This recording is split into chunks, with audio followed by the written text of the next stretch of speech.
And here we are at the CarCast Garage. I'm Adam Carolla. That's Matt, the moderator, DeAndrea. Thank you for watching. We got some real eye candy for you today. Nismo GT-R, yes? This is the 2015 Nissan GT-R Nismo. If the regular GT-R is Godzilla, this is Godzilla who ate his Wheaties in the morning, because this thing is awesome. Yeah, and not that you need it any more than the GT-R. And by the way, you guys who like the Japanese cars, definitely come on out and see us. That'll be this Thursday for the Newman documentary. That'll be playing at the El Capitan Theater. Lots of celebrities, a bunch of Newman race cars, a bunch of racing luminaries, and still a few tickets available, so you can come see us in the flesh if you come out Thursday night. So speaking of Nissan, here we are. What's the difference spec-wise between this and a bone stock GT-R? Well, so the guys at Nissan did a few things to this. One, they welded up a lot of the seams that normally put together the unibody car. So they did what you do in a race car. Yeah. So you do the stitch weld.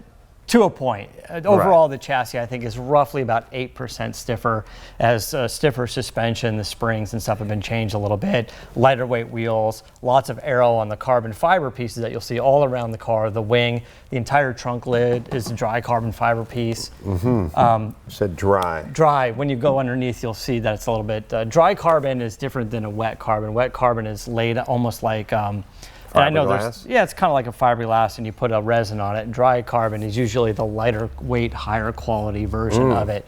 And of course, the power has been, and which is great to see, because so many car companies, they offer, an S version of something. It's the same exact engine, but with a body kit or a little bit different suspension. This here, the engine at 545 horse has been up to 600 out of the 3.8 twin turbo V6, 600 horsepower now. Wow. This is as racy as you can get on the GT-R right from the factory. Well, that kind of horsepower for under a 4-liter motor is insane. The thing that's crazy is some of these cars, like the one behind you, had a 3-liter 6-cylinder motor that was making 600 horsepower. Could be making 650. We'll see. So, what's old is new again, but this thing runs off 116 octane. Yeah, no catalytic converters, no emissions in race gas. This actually needs to pass emissions and run on 91 octane. Truth is, I doubt it makes 600 on 91 octane. Those ratings never really apply to us out here in California. Right. But on 93, I'm sure it's every bit of 600. Something like the stitch weld is really kind of cool, because when you take an old 510 or an old Alfa Romeo or whatever unibodied car and you want to go racing, that's the first thing a lot of guys do. Is they take those little welds where oftentimes the shock tower goes onto the fender inside of the fender, whatever. They make it a continuous weld, and that's the kind of thing that most companies just wouldn't do in terms of their vehicles. Because a lot of the problem is probably crash and crumple zone stuff, but also the noise and the vibration. The NVH that gets transferred to you in the car increases when that happens. So they had to add some extra sound deadening materials and stuff to try to compensate for that. Yeah, right. You notice, like, I don't know if it's the spring specifically or the stiffened up chassis itself, but you expect the Nismo to ride rough, and it does. Like, it's a little. It takes some getting used to, just driving down a freeway with the little bumps and stuff in it. I'm going to pop the hood. Yeah. And I'm going to guess that there are no springs in the hood, but there's this stick. There's this, yeah, you're right. And you know why I know that? Because that would add 11 ounces of weight. Because you'd have to put a little mechanism there with a spring in it, right? Yeah. And who needs that kind of weight? They're kind of cool looking engines. Like, in this day and age, we've opened so many hoods and you can't see anything, just plastic. And it's like, this is where you add fluid and that's it. It's kind of cool looking. They're all handmade. That's Uncle Gozu. Uncle Gozu from Japan made that. Right. Wow. And I couldn't possibly say his first name. The guy's name is on the thing. Nabamitsu Gozu. Yeah. And look, when you get an Aston Martin, they got the same thing. It's like a little plaque that here was built by. This is all carbon composite. It doesn't look like traditional carbon fiber with with that nice look to it, but it's all lightweight pieces. So what does this thing do, 0 to 60, and how's it compared to like the Vet ZR1? You know, or whatever the Vet has. I think some guys have tested this around 0 to 60, 2.9. Wow. You know, all-wheel drive, it's got launch control, and I imagine any little condition, now that you're going so fast, any little condition about the temperature in the tires, you know, the time of day, air would change. Like maybe it goes 2.8, maybe it goes 3.1, but 2.9 is crazy fast. It's just, it's insanely fast. And the biggest competition, I think, you know, you mentioned the Corvette, would be the new Z06 Corvette. And I would say that that car is nearly as fast, probably not quite as fast 0 to 60, just because it's probably a little bit harder to hook up in that car than it would be in this car. Four-wheel drive, all-wheel drive. But this car is just, you know, incredible around a racetrack. Yes, you're not doing much better than this for the $150 on a track day. Yeah. In terms of a new vehicle. Now you're getting into, you know, some Porsche 911. Yeah, some specialty editions there. This is, I guess what I'm saying is this is what the Japanese do. If you don't want to get laid, no, but I mean, like if you don't want to tell the chick at the bar, I drive a Porsche, you know. Yeah. I mean, if you're willing to say I drive a Nissan, or Porsche, Corvette, Ferrari, I drive a Nissan. Yeah. If you're willing to say I drive a Nissan, you will get more car for that for your $150. Yeah.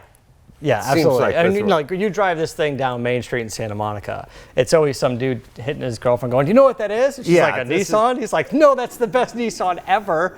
That's Godzilla." This is kind of the thinking man's car. It's sort of like when back in the day, before Audi really blew up, you'd see 7 Series after 7 Series BMW, but every once in a while you see the guy in the A8 or the S8, and you'd go, that guy's got money, but he kind of knows what's going on. That car's all aluminum, you know. Like, and he's got that V10 at the time. They know that S8 V10. Yeah, that guy knows what's going on. Yeah, and at 150,000, like this isn't Porsche GT3 pricing territory. We had that car on here, what was like 180 something. Right. I don't know exactly because, you know, Porsche has so many options. Maybe it's Porsche GTS, like 911 GTS category. Is that car going to be faster than this or faster around a racetrack? Probably not. Why don't you fire it up? This thing is just... I'll stand back. Such a race car.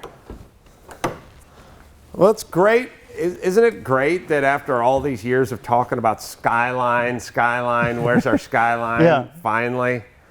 And also, I don't know how many of these they're gonna make, and I can tell you, Skyline sold for like $250,000 at Pebble Beach last year. So this might be the kind of car, like if someone's saying, well, what would be a collector car you could buy today and 25, 30 years from now? Maybe the Nismo. You know, a Nissan GT-R you can buy on eBay at I think a pretty good price, but the Nismo is probably the one you want to collect. Now, the one option this car doesn't have is the titanium exhaust, which is a $12,900 option. Titanium.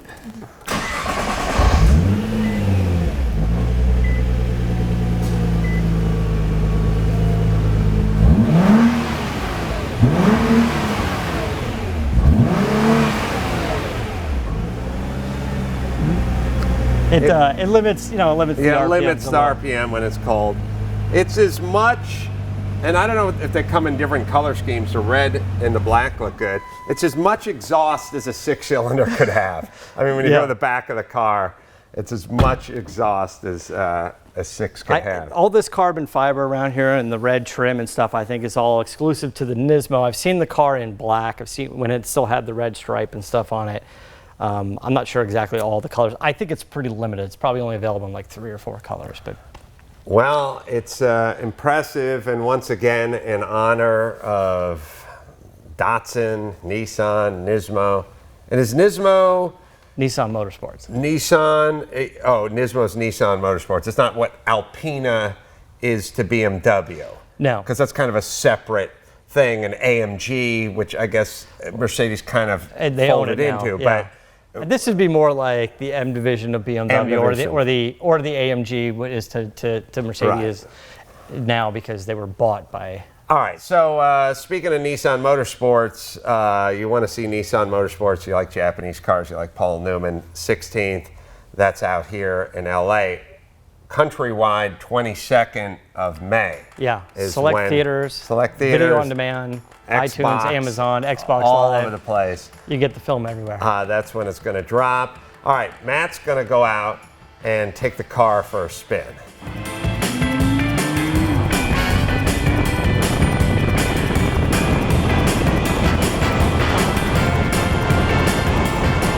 So the first thing you notice about the Nismo specifically is you really start to feel every bump in the road, and that's that stiffer chassis, the stiffer springs in the suspension. You can feel it. Now the payoff, of course, is in the way this car handles. It's amazing going around turns, but bumpy roads you can feel for sure. Even those little reflectors in the middle of the road, you see, feel, and hear those things more than usual. And there's a lot of talk about the GT-R and the interface that they have on the entertainment system, and all the configurable gauges, and how it's designed by guys who did Gran Turismo or PlayStation, and it's cool. Like, it's a cool feature. You can flip through them, and we can make there's acceleration, steering input, giant boost gauge. Just one giant boost gauge you can do. Oh, there, get some boost in it. Oh, it's 10. It's about 12 pounds of boost. So we have our different modes here: suspension, power. We can flick that and do an R mode. Hold that in R mode. Put the suspension in R mode. Traction can go in R mode, and that should give us access to launch control. Launch control would be, we would left foot brake, we would hold the gas down, wait about 3 seconds, and this car should launch as fast as it possibly can, given whatever conditions we currently have.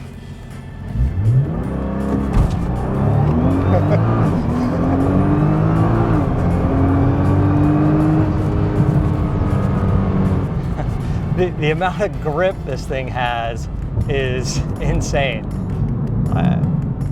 They say 0 to 60 is 2.9. I have no idea what it is in the real world, but it is not slow. The car is not slow. This car is pretty incredible. So the GT-R, as you know, because it's all-wheel drive, we know the cars to be somewhat heavy. And I think the Nismo comes in at about 3,880 pounds. And you can feel it. I mean, you can feel it's got some mass to it. I think the new Corvettes or the new Z06 is probably around 3,500 and change, 3,550 or so, which we'll also get on the show pretty soon. But the GT-R does have some mass to it. But what an incredible treat to be able to drive this thing. I mean, 600 horsepower, this launch control, the incredible amount of grip is pretty amazing. But 151,000, is it a bargain or is it too much for Nissan? I guess that's for you to decide.